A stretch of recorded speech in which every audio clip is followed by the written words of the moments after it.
درود به همه. خوش اومدیم به 12مین درس آموزش و مقایسه پریمیر و فاینال کات. قراره تو این جلسه اووررایت کردن و ریپلیس رو یاد بگیریم. با من ناصر فکور از استودیو اسپلیسر همراه باشید.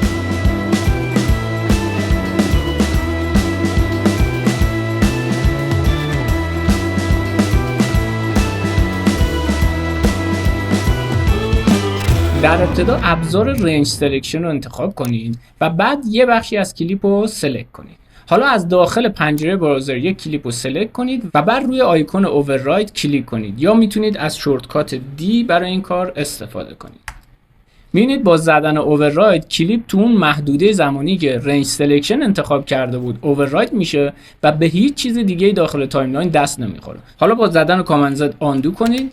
این دفعه بدون انتخاب رنج سلکشن پلی هد رو یه جای قرار بدین و دوباره همون کلیپ رو توسط این آیکون یا زدن شورتکات دی اووررایت کنید.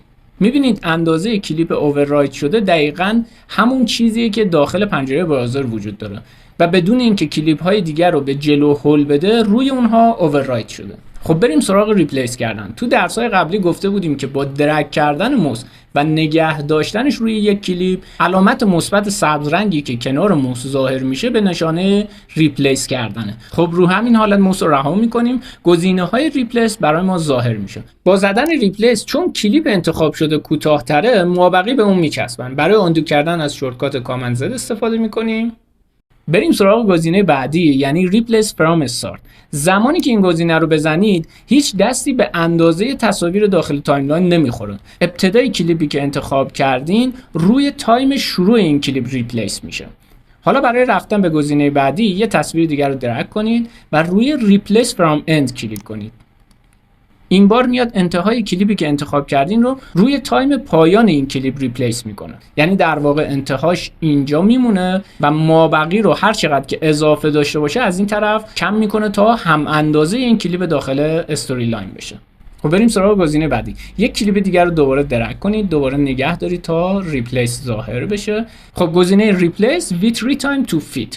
با انتخاب این گزینه اگه کلیپی که داخل پنجره براوزر انتخاب کردین تایمش نسبت به کلیپ داخل استوری لاین کمتر باشه برای اینکه با هم مچ بشن اون رو اسلو میکنه و اگر تایمش بیشتر باشه اون رو فست میکنه. یعنی با تغییر دیوریشن کلیپ سعی میکنه اون رو با اندازه خودش مطابقت بده. خب این گزینه رو انتخاب میکنیم.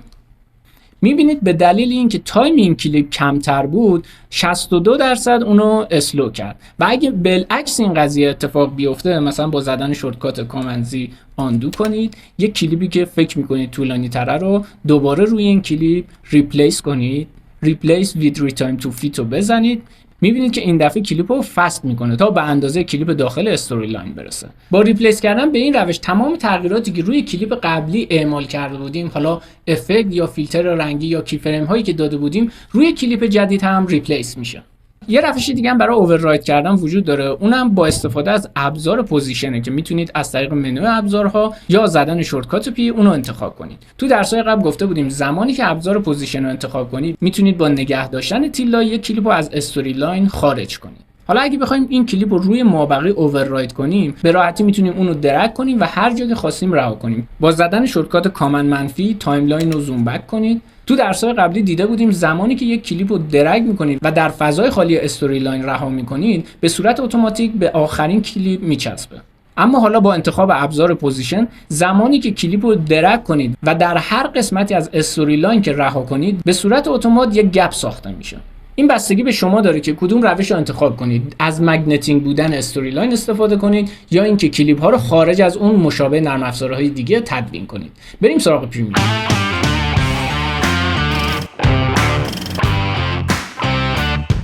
برای اووررایت کردن یک کلیپ داخل پریمیر به راحتی میتونید اون رو از پنجره پروژکت درگ کنید و روی کلیپ های دیگه رها کنید.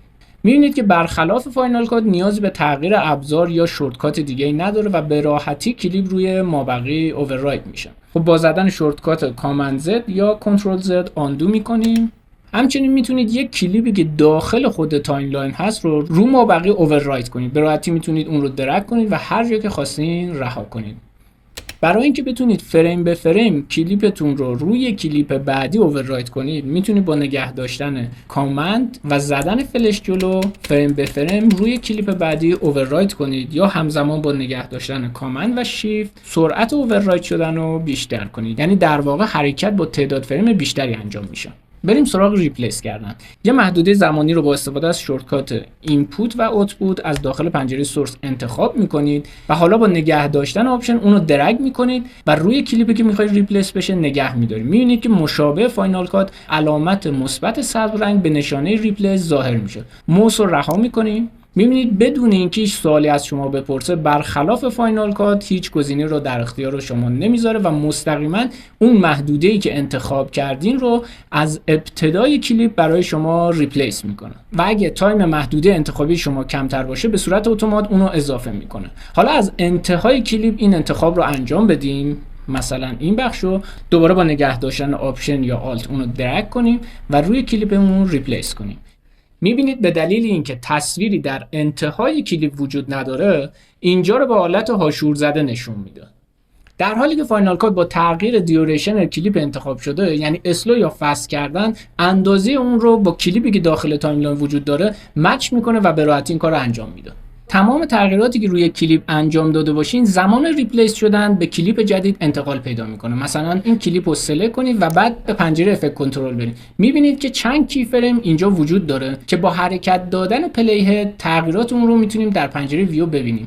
حالا دوباره به پنجره پروژکت برید، یک کلیپ دیگر رو انتخاب کنید و با نگه داشتن آپشن و درگ کردن اون رو روی این کلیپ ریپلیس کنید. حالا به افکت کنترل برید. میبینید تمام کی فریم ها روی کلیپ جدید ریپلیس شده. این کارو میتونیم رو کلیپ صوتی هم انجام بدیم. به پنجره پروژکت برگردین، یک کلیپ صوتی رو با نگه داشتن آپشن درگ کنید و روی این کلیپ ریپلیس کنید.